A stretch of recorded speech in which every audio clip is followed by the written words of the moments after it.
आखिरी पड़ाव। सुंदरबन इलाके में रहने वाले ग्रामीणों पर हर समय जंगली जानवरों का खतरा बना रहता था। खास तौर पर जो युवक घने जंगलों में लकड़ियां चुनने जाते थे, उन पर कभी भी बाघ हमला कर सकते थे। यही वजह थी कि वे सब पेड़ों पर तेजी से चढ़ने उतरने का प्रशिक्षण लिया करते थे। प्रशिक्षण गांव के ही एक बुजुर्ग दिया करते थे, जो अपने समय में इस कला के महारथी माने जाते थे। आदर पूर्वक सब उन्हें बाबा बाबा कहकर पुकारा करते थे। बाबा कुछ महीनों से युवाओं के एक समूह को पेड़ों पर तेजी से चढ़ने उतरने की बारीकियां सिखा रहे थे, और आज उनके प्रशिक्षण का आखिरी दिन था। बाबा बोले, आज आपके प्रशिक्षण का आखिरी दिन है। मैं चाहता हूँ आप सब एक एक बार इस चिकने और लंबे पेड़ पर तेजी से चढ़ उतर कर दिखाएं। सभी युवक अपना कौशल दिखाने के लिए तैयार हो गए। पहले युवक ने तेजी से पेड़ पर चढ़ना शुरू किया और देखते ही देखते पेड़ की सबसे ऊंची शाखा पर पहुंच गया। फिर उसने उतरना शुरू किया, और जब वो लगभग आधा उतर आया तो बाबा बोले, सावधान, जरा संभल कर, आराम से उतरो, कोई जल्दबाजी नहीं है। युवक सावधानी पूर्वक नीचे उतर आया। इसी तरह बाकी के युवक भी पेड़ पर चढ़े और उतरे, और हर बार बाबा ने आधा उतर आने के बाद ही उन्हें सावधान रहने को कहा।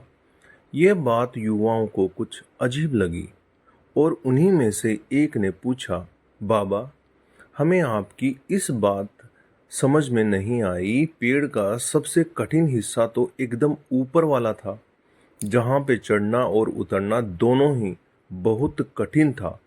आपने तब हमें सावधान होने के लिए नहीं कहा, पर जब हम पेड़ का आधा हिस्सा उतर आए और बाकी हिस्सा उतरना बिल्कुल आसान था, तभी आपने हमें सावधान होने के निर्देश क्यों दिए?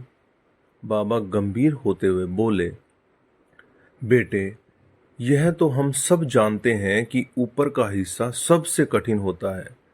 इसीलिए वहां पर हम सब खुद ही सतर्क हो जाते हैं और पूरी सावधानी बरतते हैं। लेकिन जब हम अपने लक्ष्य के समीप पहुंचने लगते हैं तो वह हमें बहुत ही सरल लगने लगता है। हम जोश में होते हैं और अति आत्मविश्वास से भर जाते हैं, और इसी समय सबसे अधिक गलती होने की संभावना होती है। यही कारण है कि मैंने तुम लोगों को आधा पेड़ उतर आने के बाद सावधान किया, ताकि तुम अपनी मंजिल के निकट आकर कोई गलती ना कर बैठो। युवक बाबा की बात समझ गया। आज उन्हें एक बहुत बड़ी सीख मिल चुकी थी। तो दोस्तों, सफल होने के लिए लक्ष्य निर्धारित करना बहुत ही ज़रूरी है, और ये भी बहुत ज़रूरी है कि जब हम अपने लक्ष्य को हासिल करने के करीब पहुंच जाएं, मंजिल को सामने पाएं, तो कोई जल्दबाजी ना करें और पूरे धैर्य के साथ अपना कदम आगे बढ़ाएं। बहुत से लोग लक्ष्य के निकट पहुंचकर अपना धैर्य खो देते हैं और गलतियां कर बैठते हैं, जिस कारण वे अपने लक्ष्य से चूक जाते हैं। इसीलिए लक्ष्य के आखिरी पड़ाव पर पहुंचकर भी किसी तरह की असावधानी मत बरतिए और लक्ष्य प्राप्त करने के ही दम लीजिए। तो दोस्तों, ये आपको कैसा लगा नीचे कमेंट करके बताइएगा। नहीं है तो चैनल को सब्सक्राइब कीजिएगा, शेयर कीजिएगा। आप सभी का बहुत बहुत धन्यवाद।